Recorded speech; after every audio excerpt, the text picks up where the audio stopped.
नमस्कार। मैं डॉक्टर सतीश कुमार मीना, सहायक आचार्य राजनीति विज्ञान, राजकीय महाविद्यालय बामनवास। इन व्याख्यानों की श्रृंखला में आप सभी का स्वागत है। आज हम महान पाश्चात्य राजनीतिक विचारक अरस्तु के राज्य की उत्पत्ति के सिद्धांत के बारे में चर्चा करेंगे। जैसा कि पिछले व्याख्यान में हमने राज्य की उत्पत्ति के दो आधार पढ़े। उनमें पहला आधार तो अरस्तु ने मनुष्य की दो प्राथमिक व स्वाभाविक सहबोधों या मूल प्रवृत्तियों के आधार पर आत्मरक्षा और यौन संतुष्टि के आधार पर राज्य की उत्पत्ति को स्वाभाविक ऐतिहासिक संस्था होने के सिद्धांत को सिद्ध करने का प्रयास किया। दूसरे में उन्होंने अपने प्रत्येक व्यक्ति संस्था के आधार किसी उद्देश्य होता है और उस उद्देश्य को प्राप्त करने के लिए वो संस्था व्यक्ति अग्रसर होता रहता है। इसी प्रकार व्यक्ति के उद्देश्य के आधार पर व्यक्ति का जो उद्देश्य होता है वो समस्त उद्देश्य राज्य में पूरे होते हैं और इसलिए राज्य को उन्होंने एक ऐतिहासिक व स्वाभाविक संस्था माना। ये दूसरा मान्यता दी उन्होंने। तीसरी मान्यता में अरस्तु कहता है कि राज्य को स्वाभाविक संस्था सिद्ध करने के लिए अरस्तु का तीसरा तर्क है कि राज्य एक आंगिक संस्था है और उसका विकास और वृद्धि लगातार हो रही है।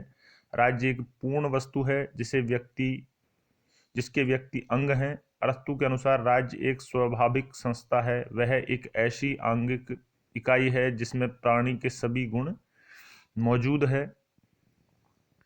अरस्तु राज्य के आंगिक सिद्धांत में विश्वास रखता है। मानवीय शरीर के सभी अंगों के अपने अपने कार्य होते हैं, परंतु वे एक दूसरे से घनिष्ठ रूप से संबंधित होते हैं। शरीर का कोई भाग अंग के रूप में ही अर्थ रखता है, शरीर से अलग रहकर उसका कोई महत्व नहीं। ठीक उसी प्रकार व्यक्ति अपने जीवन का उद्देश्य उस समय तक पूरा नहीं कर सकता जब तक वह राज्य कार्य न करे। अरस्तु का ऐसा विश्वास था कि प्रत्येक समुदाय का कुछ उद्देश्य होता है। इसी प्रकार अरस्तु सावयव सिद्धांत के आधार पर भी राज्य को एक स्वाभाविक संस्था सिद्ध करता है। उपर्युक्त तीनों तर्कों के आधार पर अरस्तु यह सिद्ध करने का प्रयास करता है कि राज्य एक स्वाभाविक संस्था है, मनुष्य एक राजनीतिक प्राणी है और राज्य एक स्वाभाविक संस्था है। ये दोनों कथन एक दूसरे में निहित है। मनुष्य एक राजनीतिक प्राणी है और राज्य एक स्वाभाविक संस्था है, ये एक दूसरे में निहित है। राज्य मानव की आवश्यकताओं की पूर्ति के लिए बने मानव समुदायों के निरंतर विकास का अंतरिम परिणाम है। मनुष्य एक राजनीतिक प्राणी है जो स्वभाव से ही राज्य के जीवन के लिए बना है। अरस्तु की ये दो बातें ही कि मनुष्य एक राजनीतिक पशु है तथा राज्य एक स्वाभाविक संस्था है, अरस्तु के राजनीतिक चिंतन के इतिहास में महत्वपूर्ण देन है। अब राज्य की उत्पत्ति को स्वाभाविक मान के, ऐतिहासिक मान के निम्न तर्कों के आधार पर सिद्ध कर दिया। अब राज्य के विकास के बारे में क्या कहते हैं अरस्तु? अरस्तु का मानना है कि मनुष्य एक सामाजिक और राजनीतिक प्राणी है, अतः वह एकाकी जीवन व्यतीत नहीं कर सकता। वह अपनी आवश्यकताओं की पूर्ति के लिए दूसरों पर निर्भर रहता है। सामाजिकता का गुण अन्य जीवधारियों में भी पाया जाता है, किंतु मनुष्य की सामाजिकता का गुण अन्य से अधिक है। मनुष्य की सामाजिक प्रवृत्ति केवल उसकी दो मूलभूत आवश्यकताओं भौतिक प्रजनन को पूरा नहीं करती, बल्कि उसकी बौद्धिक एवं नैतिक आवश्यकताओं को भी पूरा करती है। इस सामाजिकता के गुण के कारण राज्य की उत्पत्ति की शुरुआत होती है। अरस्तु के अनुसार राजनीतिक संस्थाओं के विकास क्रम में पहली संस्था परिवार या कुटुंब है। इसमें पति पत्नी संतान के अतिरिक्त दास भी शामिल है। अन्य सभी जीवधारियों की तरह स्त्री व पुरुष भी नस्ल वृद्धि की प्राकृतिक भावना से ग्रस्त होते हैं और इस भावना तथा अन्य भौतिक आवश्यकताओं की पूर्ति के लिए परिवार नामक संस्था का जन्म होता है।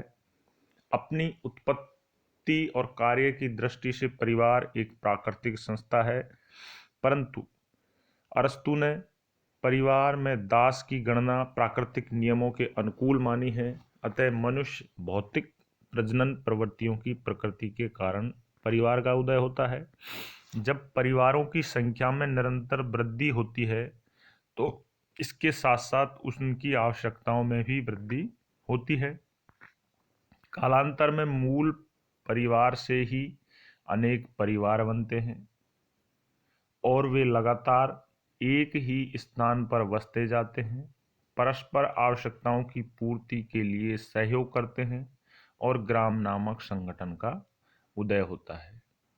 यहाँ अरस्तु बताता है कि अपनी भौतिक और प्रजनन की प्रवृत्तियों के कारण परिवार का उदय होता है और उस मूल परिवार में से ही अन्य परिवारों का उदय होता है और वो परिवार एक जगह ही बसते जाते हैं और वो परिवारों के एक समूह बनता है और उस परिवारों के समूह से एक ग्राम नामक संगठन का उदय होता है।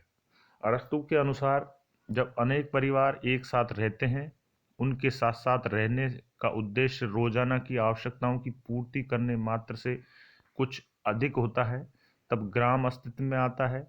ग्राम के सबसे प्राकृतिक रूप एक ऐसे उपनिवेश के रूप में रहा होगा जिसे रक्त संबंध के परिवारों ने बसाया होगा। संभवतः इन रक्त संबंध वाले परिवारों का सबसे वृद्ध पुरुष राजा की तरह कार्य करता रहा होगा।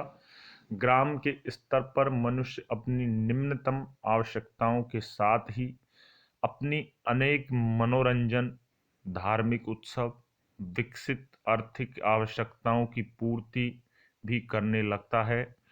इससे राज्य के जन्म की पृष्ठभूमि तैयार होती है। यहाँ तक अरस्तु ये बताता है कि अपनी भौतिक और प्रजनन आवश्यकताओं के लिए व्यक्ति परिवार बनाता है।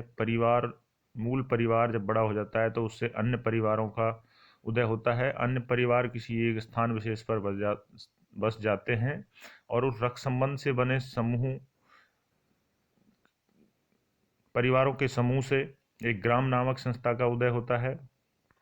उस ग्राम नामक संस्था में उसकी भौतिक आवश्यकताओं से आगे भी अधिक भी उस संस्था का कुछ अस्तित्व होता है, जिसमें सबसे वृद्ध जन को एक राजा के रूप में देखते हैं और उसमें वे अपनी भौतिक आवश्यकताओं के साथ साथ अनेक मनोरंजक, धार्मिक उत्सव तथा विकसित आर्थिक आवश्यकताओं की पूर्ति भी करने लगता है।